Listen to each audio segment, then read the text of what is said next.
Every week, you throw away the one thing that could feed you for free.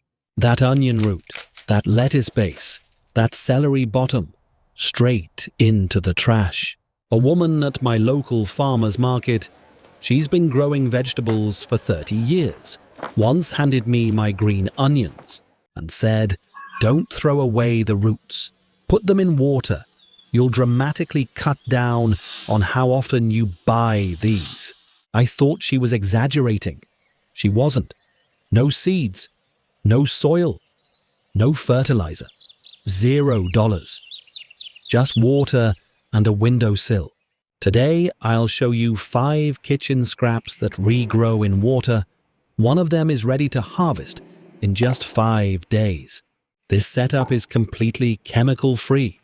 But quick heads up, keep the green onions and garlic away from your cats and dogs, as they can be toxic to pets. But first, let me show you the science behind why this actually works. Because not every scrap can do this. Here's what most people get wrong about growing food. They think it requires soil, pots, fertilizer, grow lights, and years of experience. It doesn't. We overcomplicate it because simple doesn't feel right. But your grandmother knew better. So let me explain something that changes everything. Plant scientists call them Meristem cells, basically stem cells for plants. They sit right at the base of certain vegetables, just waiting. Think of it like a rechargeable battery. When you cut the top off a green onion and eat it, the base still has charge left. Put it in water and it recharges itself. The plant regrows using its own stored energy. But here's the catch. Not every vegetable can do this. Only the ones with concentrated meristem cells at the base. Today, I'll show you exactly which 5 do and which ones are just wishful thinking. Let's start with the easiest one. You probably have it in your fridge right now. Green onions, the gateway drug of water gardening. Here's exactly what to do. Cut about 2 inches from the bottom.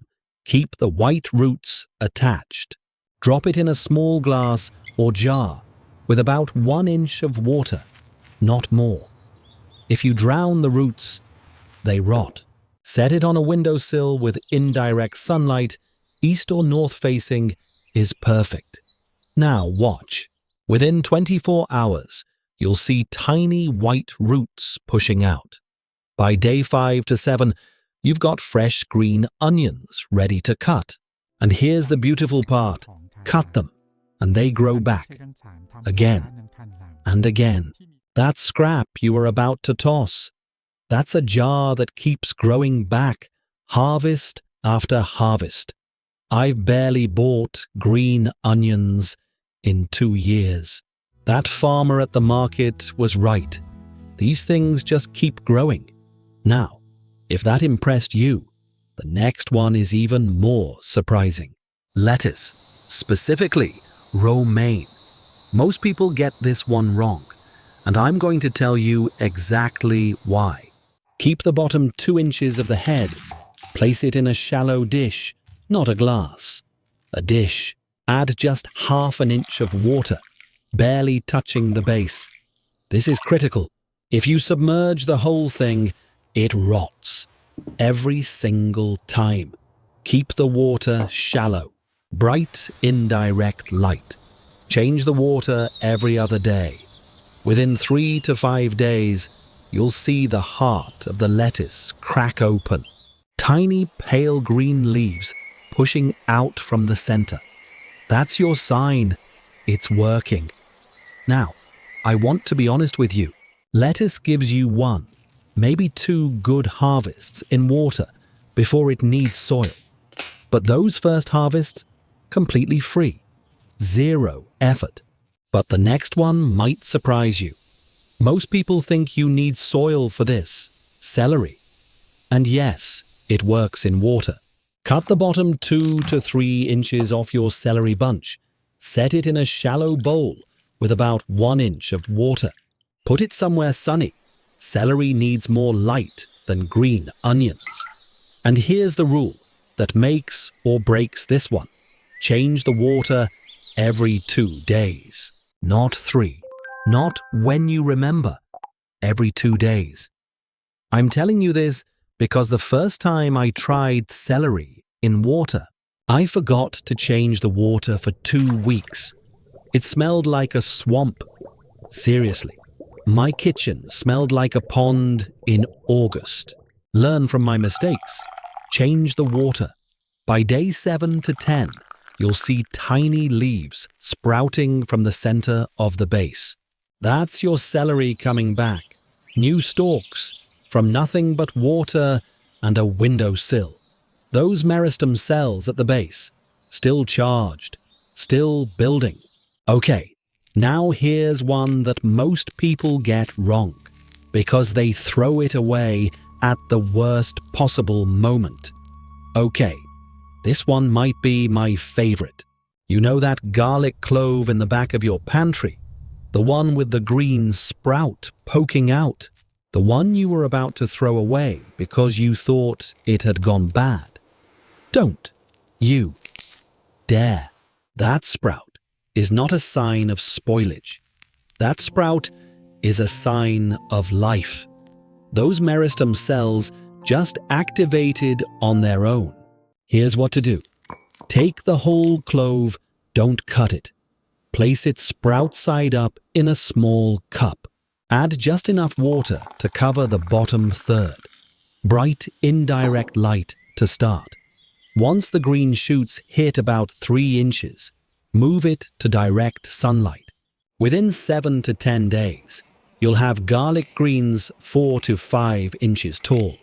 Cut them like chives. Use them in soups, stir-fries, garnish.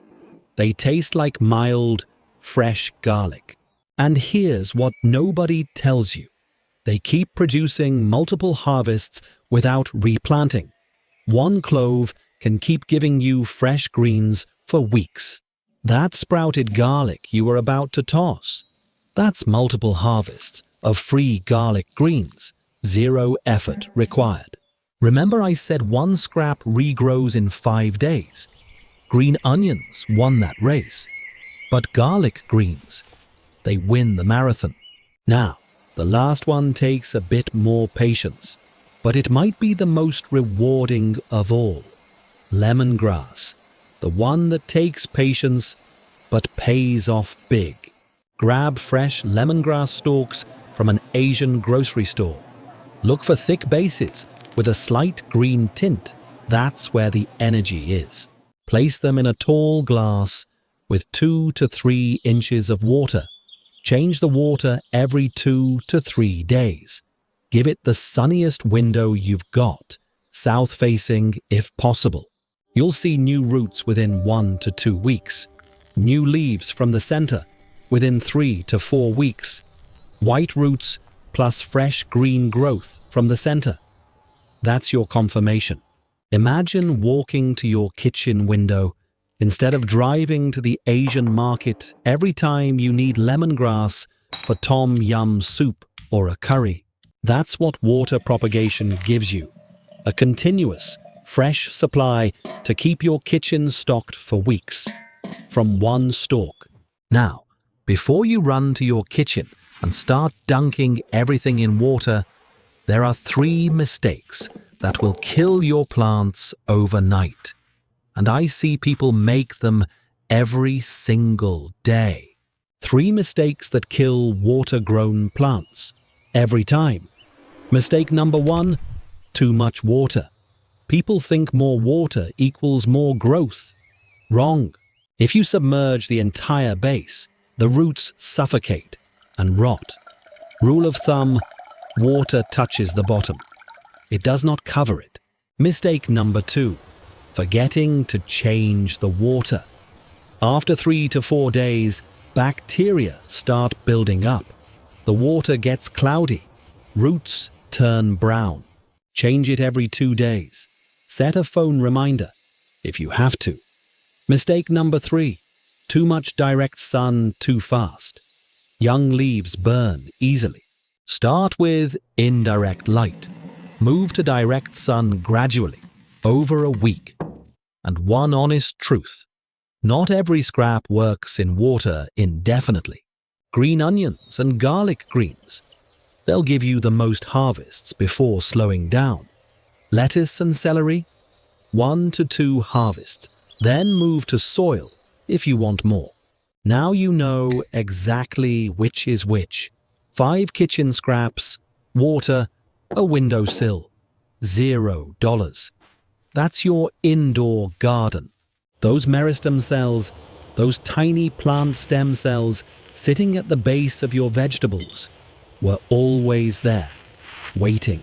In every green onion root you tossed, in every lettuce base that went into the trash, in every sprouted garlic clove you thought had gone bad. Most people never figure this out, because when you realize your kitchen scraps can still grow fresh food, everything changes. But now you know. Picture this. Next week, your kitchen windowsill. Green onions reaching toward the morning light. Lettuce leaves unfurling from a heart you almost threw away. Garlic greens standing tall in a glass of water. That's not garbage anymore. That's your garden. That's food you grew for free from something you almost tossed in the trash. It was never complicated. We just forgot. Your grandmother didn't need a gardening course or $100 setup to grow food on her windowsill. She just needed water and patience. Now you have both. I want to hear from you. Drop a comment and tell me, which scrap are you trying first? Green onions, lettuce, celery, garlic, lemongrass? Or better yet, tell me about a kitchen trick your family passed down, a secret your grandmother knew. I read every single comment, and your tip might end up in the next video. If this was helpful, hit that like button. And if you want more ways to grow food for free, subscribe. I've got a whole series coming. That farmer at the market was right. Your kitchen trash is a garden waiting to happen. Next time you reach for the trash, stop. That might be your next meal. Go grow something beautiful.